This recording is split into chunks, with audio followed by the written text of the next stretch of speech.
Matt, what was it like watching Saturday night's game between the Bears and the Packers? It's something you don't usually see on Sundays. That, to me, the ending of that, the last really end of the fourth quarter, is not something you see on Sundays. Just because of the overall special teams execution you're accustomed to seeing with NFL players. To me, that's more like seeing a Friday night game at the high school level, where you take advantage of mistakes. And that's what the Bears did.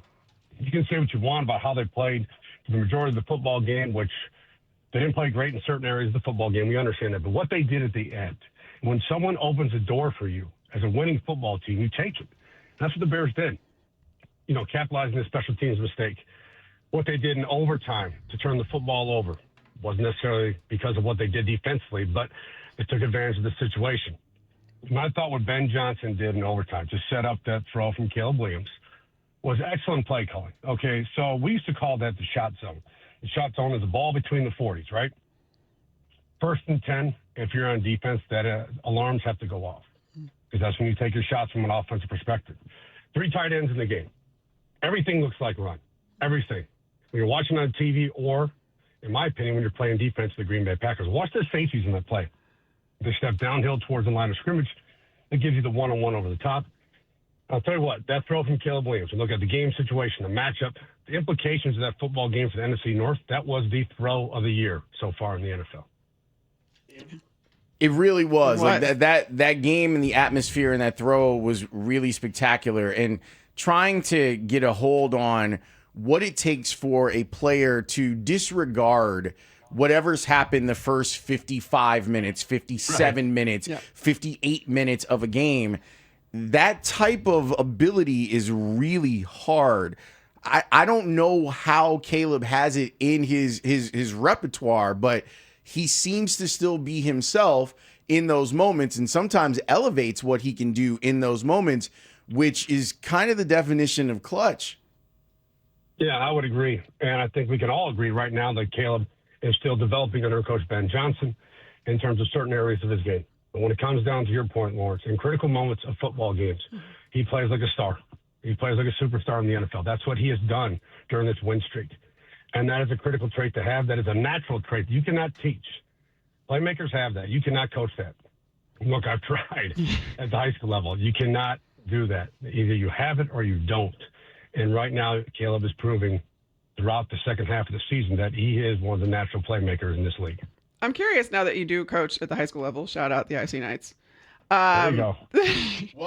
Well, Carmen spends a lot of time in Elmhurst. I'm from Elmhurst. Matt and I run into each other actually at Elmhurst at an IC function. In fact, it's my church. It's a church I grew up in. It's really funny, but really small world. But from a coaching perspective too, I mean, we opened the show just kind of talking about this culture shift, and I know that's such a buzzword, but for the way that Ben Johnson has coached his coaches, has coached his players, has achieved this continuity and consistency. I mean, I don't think you can overstate how important that is, because that's what leads to teams still believing when they're down multiple scores with just minutes to go in the game. How, especially from a first-time head coach, how do you view that? How do you do that?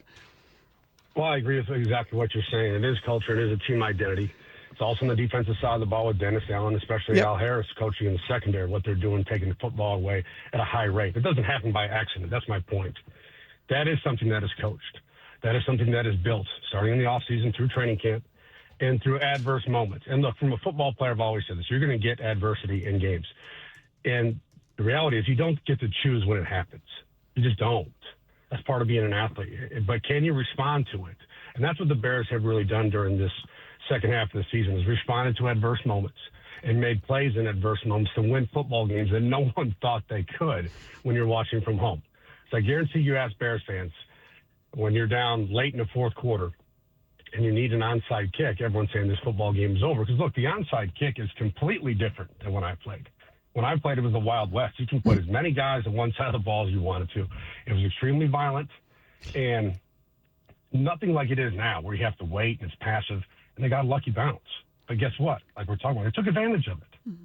They took advantage of it and went down the field. And one throw that I wanted to bring up that no one is talking about is on that game-tying drive, the deep in breaker to DJ Moore. Mm-hmm. from Caleb Williams. That was a critical play in the game also. And he threw an absolute rocket to the middle of the field, knowing where the safety was. Excellent ball location. So, again, we're talking about a young quarterback who is making critical plays in the game's biggest moments. I know that we've spent a lot of time talking about the throw that ended the game. I'd love to know from your perspective about the catch. DJ Moore making that catch with Nixon draped on him. It could have been a PI call on Nixon, and it wasn't. I'd love to walk me through what you're seeing on that play. Okay, well, it's a deep post or a deep over route, right? And you can throw that because you're in a reduced formation. There is no wide receiver stretching the field to the backside of the formation. So, the backside corner is not going to be there. Like we said, the safeties are walking downhill. So it's a true one-on-one. And the corner's playing with outside leverage. So DJ basically has to run away from him and maintain that separation, whether it's a yard, a half a yard throughout the route. And the critical thing for wide receivers is their ability to stack, to separate late, and also track the football. Anyone who's played baseball or softball, like catching the backyard, when you start running backwards, sometimes that ball starts to bounce, okay? That's not a good thing, okay? That puts you in a tough position to make the play. The best players, the best center fielders in baseball, the best wide receivers in the NFL can track that ball down the field and slow their heart rate down. That's the thing. They don't panic. You can't panic in those moments. It has to be like a regular play in practice. And DJ Moore, to me, that's what it looked like. Stack, separate, go make the play down the field.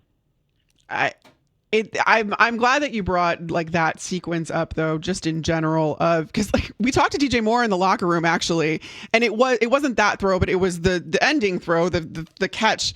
And it was like, what's going through your mind? And that's what he said. He was like, I'm scared. He was like, I was scared because you have to be tracking that ball so precisely. And you have to be tracking it in a sense where like, are you going to have to slow up? Are you going to have to like, how much, like, how are you going to create separation? Where is your leverage points? This, that, the other.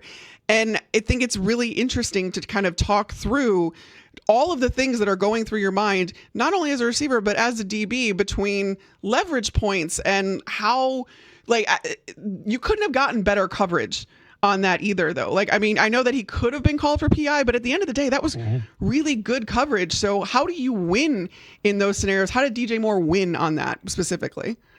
Well, to your point, you're going to have to make a contested catch, right? You have to play through contact. Another trait that we don't talk about enough. Watch, when we go to the draft process, that won't be brought up. It'll be 40 times, ball skills, etc. But playing through contact is something you have to do on Sundays because you're not going to get every call. And in that situation, they didn't get the call. So you have to be able to play through contact, knowing that a defensive back is going to extend his arm and try to play through your hands as a wide receiver and create on-the-ball production. So again, the DJ's credit. And also, look how far you have to run. We're not talking about a fade route from the 10-yard line. Right. I mean, you are running all the way across the field. That's what makes it such an amazing play. We're talking about the game situation, but also to complete the play and to finish it was big time. So as the Bears get ready for their next game, it's a tough matchup. It's the 49ers they're scary. They've got a lot of good players that can make life difficult for you. What are the things that you're looking at as we get closer to that matchup? Well, I think the first thing, Lawrence, is Dennis Allen's game plan. What do you do versus Kyle Shanahan and Brock Purdy? Because if you play zone coverage, Kyle Shanahan has more answers for zone coverage than any coordinator in the league. Anyone who watched the game last night and saw Brock Purdy throw, 4 or 5 touchdowns against Indianapolis, a lot of zone beaters, creating voids in the middle of the field. Look what George Kittle did last night, working between the numbers, the play action concepts to get him on the edge of the formation. Also, by the way, you better have a matchup for Christian McCaffrey on third down. That's the thing. Can your linebackers match up to? Not many can. So what is your plan there? Is there a situation where you double the running back on the release? What are you going to do to limit Christian McCaffrey in the passing? Because right now, San Francisco, excellent on the edges at the tackle position. I think you can expose them in the interior of their offensive line. They don't run the ball with a lot of explosive plays. You haven't seen that this much from McCaffrey this season, but he will get his volume. The key is, can you take away the play-action passing game versus Kyle Shanahan, because it's one of the best in the league. Matt, as always, man, we appreciate you. Thank you so much for joining us. Merry Christmas to you and the family, and let's talk next week.